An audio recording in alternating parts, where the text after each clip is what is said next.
আসসালামু আলাইকুম। আজকে আমি রসুনের ভর্তা বানাবো। তো তার জন্য আমি কতটি রসুন কোয়া করে নিয়েছি আর পেঁয়াজ কুচি করে নিয়েছি আর 4টা কাঁচামরিচ নিয়েছি। কাঁচামরিচটা একটু ভেঙে নিলাম, আর ফুটবে না। তার লাগবে সরিষার তেল, এই যে মরিচ, ভাজা মরিচ আর লবণ। একটি কড়াই দিয়ে দিয়েছি রসুন আর পেঁয়াজ মরিচ সব টেলে নেব।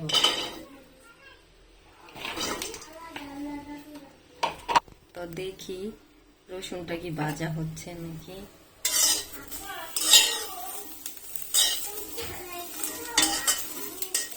দেখুন রসুনটা প্রায় ভাজা হয়ে গেছে, আর অল্প একটু ভাজা হলেই চলবে। মরিচটা যদি আমি না ভেঙে দিতাম এই সাইড থেকে, তাহলে ফুটতো আর আওয়াজ হইতো।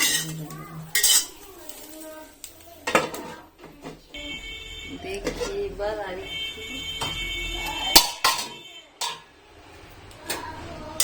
হয়ে গেছে। এবার একটু অল্প একটু সরিষার তেল দিয়ে ভেজে নেব।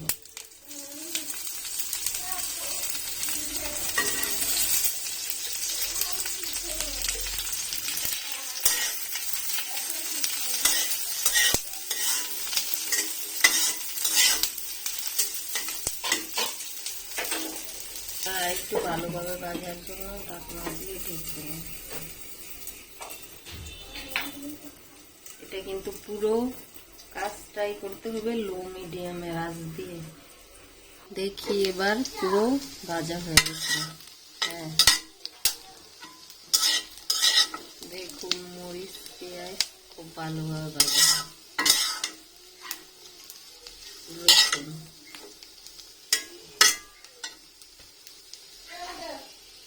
সব কাজ হয়ে গেছে, এবার শুধু বাটার কাজ রয়েছে। তো চলুন দেখেন শিলপাটায় কিভাবে বাটি। রসুন পেঁয়াজ সব পাটায় ঢেলে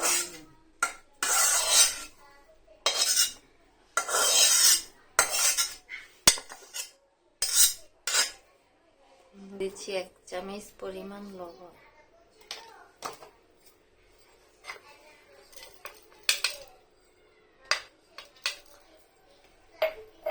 আর দিয়ে দিচ্ছি শুকনা মরিচের গুঁড়া।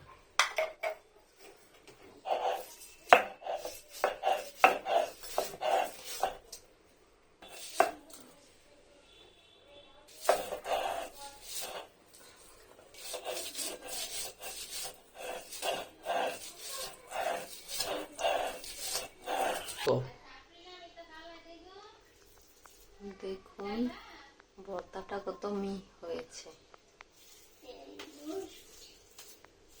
তেল নিয়ে নিলাম পুরো।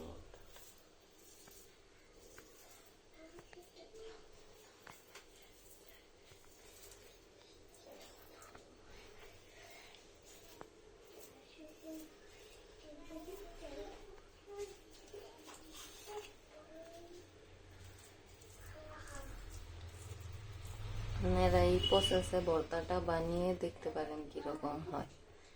আজকের ভিডিও এখানেই শেষ। আসসালামু আলাইকুম।